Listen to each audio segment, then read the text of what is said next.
رحیم السلام علیکم ورحمۃ اللہ وبرکاتہ۔ مغرب کے بعد کی خوبصورت دعا۔ اگر آپ غم، پریشانی، مشکلات کا شکار ہیں، آپ کے گھر میں تکلیف ہیں، لڑائی جھگڑے ہیں، تو آج میں آپ کے لیے ایک بہت ہی پیارا عمل لایا ہوں۔ جب بھی آدمی کسی مشکل میں گرا ہوا ہو یا اسے کوئی پریشانی درپیش ہو، وہ بے وسیلہ ہو تو یہ دعا کرے۔ اس طرح طلب روزگار کے لیے بھی یہ خوبصورت عمل ہے۔ دعا ہے بسم اللہ الرحمن الرحیم ربی انی لما انزلت الی من خیر فقیر۔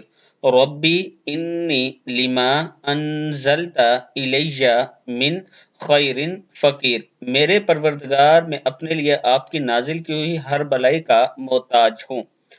قرآن کریم میں یہ دعا حضرت موسیٰ علیہ السلام نے اس وقت مانگی تھی جب وہ فرعون اور اس کے کارندوں کے ظلم سے نجات پانے کے لیے مصر سے فرار ہو کر مدین پہنچے تھے، اور وہاں بظاہر ان کا کوئی پرسان حال نہیں تھا۔ اللہ تعالیٰ نے اس دعا کی برکت سے ان کی ملاقات حضرت شعیب علیہ السلام سے کرائی اور ان کی خوشگوار زندگی کا آغاز ہوا۔ اس کے ساتھ آپ یہ بھی دعا پڑھ سکتے ہیں، یا اللہ یا رحمان یا رحیم یا ذا الجلال والاکرام یا حی یا قیوم برحمتک استغیث۔ صدق اللہ العظیم۔